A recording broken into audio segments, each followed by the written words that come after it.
Menjelang tahun 2022 yang baru saja dimulai, nampaknya kita memang harus banyak-banyak bersyukur karena kita masih bisa melewati tahun kemarin hingga sampai di tahun baru ini.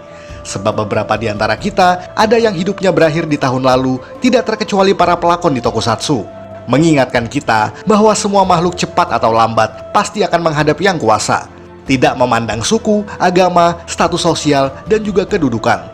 Dan di awal tahun ini, kita akan memulai dengan recap tentang aktor dan aktris tokusatsu yang tidak berhasil melewati tahun 2021 serta harus meninggalkan nama dan kenangan bagi orang-orang yang mengenalnya. Mau tahu apa saja? Mari kita simak 7 aktor dan aktris tokusatsu yang meninggal sepanjang 2021 versi Tokufex Indonesia.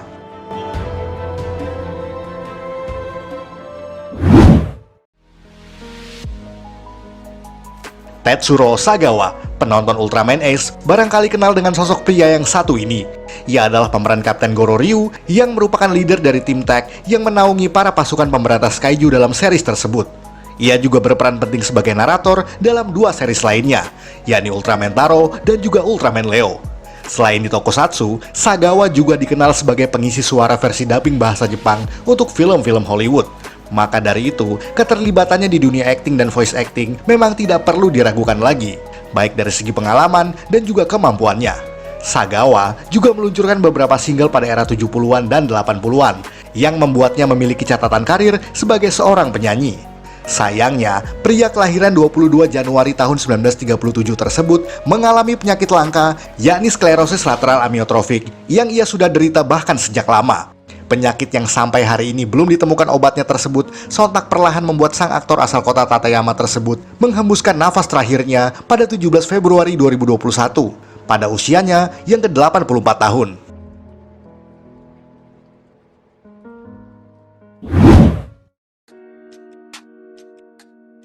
Masahiro Anzai, barangkali jarang dari teman-teman yang mengenal atau mendengar nama pria yang satu ini. Karena Masahiro Anzai merupakan seorang voice actor yang mengisi beberapa peran monster di serial Super Sentai pada era 80-an dan 90-an. Yang tentu saja membuat wajahnya tidak pernah terekam oleh kamera sebab profesinya yang memang di belakang layar. Anzai sendiri pernah mengisi suara untuk musuh bernama Zuo di serial Choudenshi Bioman. Kemudian bermain lagi sebagai pengisi suara di movie kedua Dengeki Sentai Changeman sebagai Dodon. Tidak sampai di situ saja, pria kelahiran 26 November tahun 1954 ini juga bermain sebagai monster mingguan yang bernama Gildobrand pada episode ke-43 Chouju Sentai Life Man.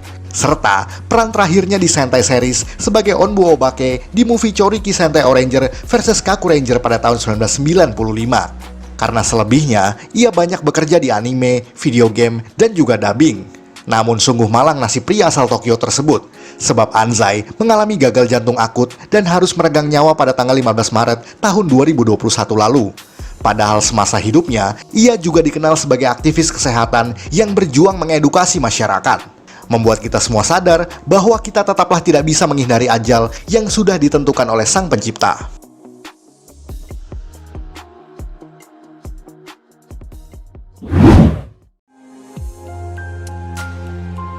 Daisuke Ryu, aktor yang satu ini sebenarnya lebih banyak bermain di luar tokusatsu.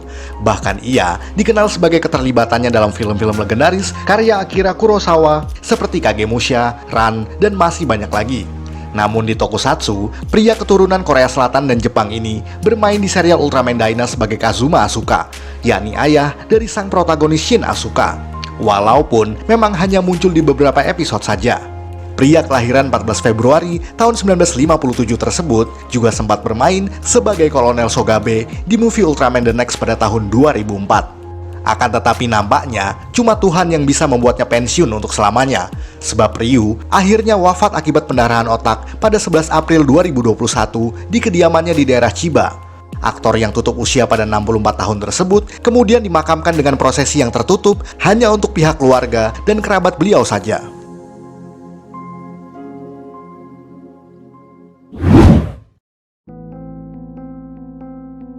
Sonny Chiba, nyaris sama seperti sebelumnya. Siapa yang tidak mengenal legenda Sonny Chiba, sang aktor sekaligus master bela diri Jepang yang punya nama besar sampai ke mancanegara.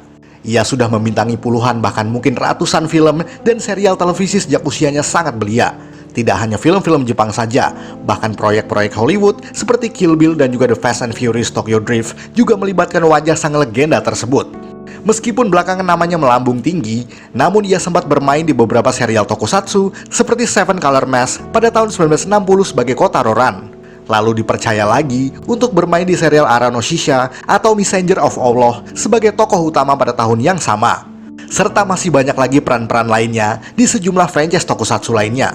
Bahkan di Toei Company sendiri, ia sudah membintangi sekitar 125 proyek film. Namun sebesar apapun nama sang legenda, sehebat apapun kemampuan akting dan bela dirinya, tetap tidak bisa membuat aktor kelahiran 22 Januari 1939 tersebut bisa lepas dari kenyataan bahwa ia tetaplah manusia biasa. Karena sangat disayangkan, pada bulan Agustus 2021 lalu, pria asal Fukuoka tersebut menjadi salah satu yang terinfeksi virus COVID-19. Chiba sempat dirawat di rumah sakit beberapa hari, sampai akhirnya ia menghembuskan nafas terakhir pada 19 Agustus 2021. Akibat komplikasi COVID dan juga radang paru-paru, membuat dunia perfilman berduka karena harus kehilangan satu lagi tokoh yang sangat dipuja.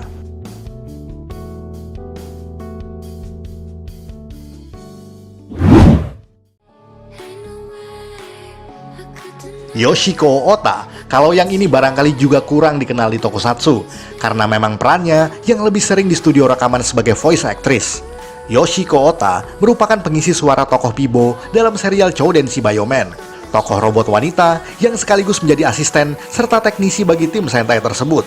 Aktris suara kelahiran 25 April tahun 1936 tersebut juga dikenal sebagai pengisi suara di sederet serial anime sejak 60-an. Yoshiko Ota bahkan pernah bekerja sebagai pengisi suara untuk tokoh Nobita di serial Doraemon era awal, membuatnya menjadi seiyuu paling pertama bagi karakter legendaris ciptaan Fujiko tersebut. Sama seperti rekannya di Bioman, yakni Masahiro Anzai tadi, wanita yang masih aktif di usia yang tidak muda tersebut juga mengalami nasib yang sama, yakni gagal jantung, membuat dubber legendaris tersebut harus berpulang di usia 89 tahun.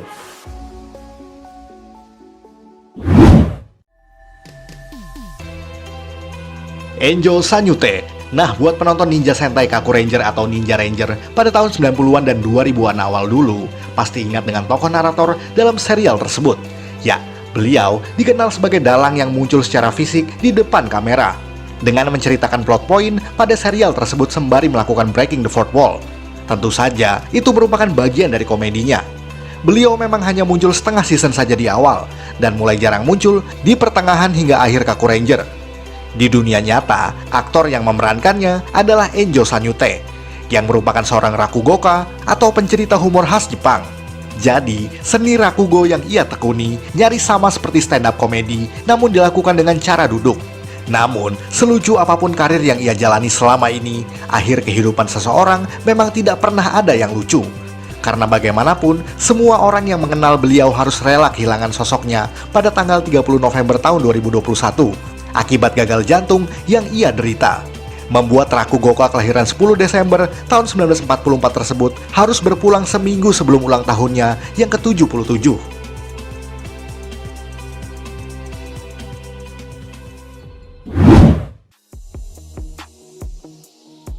Scott Patchfactor, dan yang terakhir datang dari dataran Amerika, yang tentu saja sudah pasti bekerja pada proyek Power Rangers dan adaptasi-adaptasi lain garapan Saban.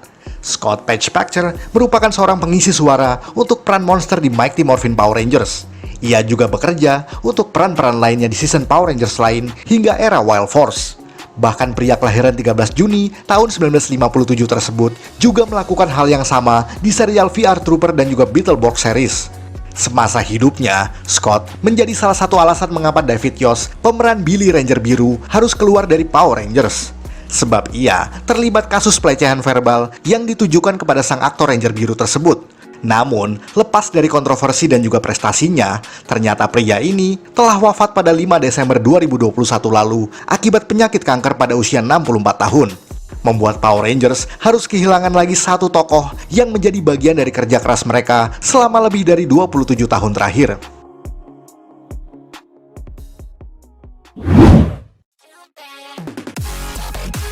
Sekian ulasan dari Tokufax Indonesia. Buat Anda yang suka dengan video ini, silahkan like dan share ke media sosial Anda. Jangan lupa tinggalkan komentar. Akhir kata, salam Tokufax Indonesia.